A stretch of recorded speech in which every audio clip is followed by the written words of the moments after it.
রাজশাহী মহানগরীর ফুটপাত পেরিয়ে এবার গুরুত্বপূর্ণ সব সড়ক দখলে নিয়েছে ভাসমান ব্যবসায়ীরা। কোথাও সড়কের অর্ধেক জুড়ে বসছেন তারা, আবার কোনো জায়গায় সড়ক বন্ধ করে বসানো হয়েছে হকার্স মার্কেট।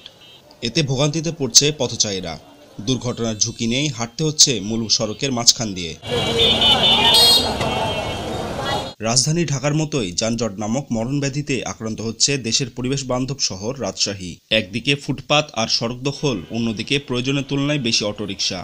এতে যেন শান্তির নগরীতে লেগেছে অশান্তির হাওয়া। নগরবাসী বলছেন, ব্যাঙের ছাতার মতো গড়ে ওঠা এসব দোকানপাট পথচারীদের ভোগান্তির কারণ হয়ে দাঁড়িয়েছে। তেমনি যত্রতত্র থেমে থাকা অটোরিকশার জ্যাম কর্মঘণ্টা কেড়ে নিচ্ছে তাদের। ফুটপাতের দোকানগুলো মাত্রাতিরিক্ত হারে বেড়ে যাচ্ছে।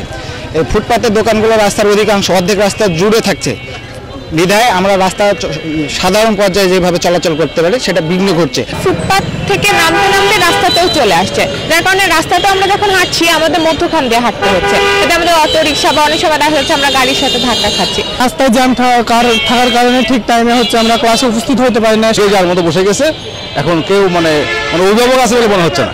জ্যামের কারণে দেখা যাচ্ছে ওয়ার্কিং টাইমে আমাদের অনেকেরই সমস্যা হচ্ছে। ঠিক সময় আমরা কেউ স্টুডেন্টরা স্কুল কলেজে পৌঁছাইতে পারতেছি না, আর যারা জব করতেছে তারা তো অফিসে পৌঁছাইতে পারতেছে না। রেলগেট থেকে মহানগরীর প্রাণকেন্দ্র সাহেববাজার 0 পয়েন্টের প্রবেশ সড়ক বন্ধ করে বসানো হয়েছে প্রায় 150 দোকান। নিরাপত্তার বিষয়টিও ভাবাচ্ছে সেখানে থাকা কয়েকটি বেসরকারি ব্যাংক গ্রাহকদের। একই চিত্র নগরীর সোনাদিঘির মোড়, Monichattar, rail gate, new market, Ranibazar, Lakshmipur সহ গুরুত্বপূর্ণ সব পয়েন্টের।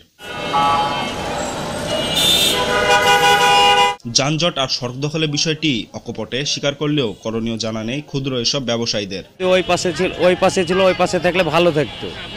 এক পাশের রাস্তাটা বন্ধই হয়ে গেছে গোটাটায়, মানুষের যাতায়াতেরও একটু সমস্যা হয়েছে। লোক চলাফেরা করে সবারই সমস্যা, তাহলে আমার আর আপনার বলে কথা না।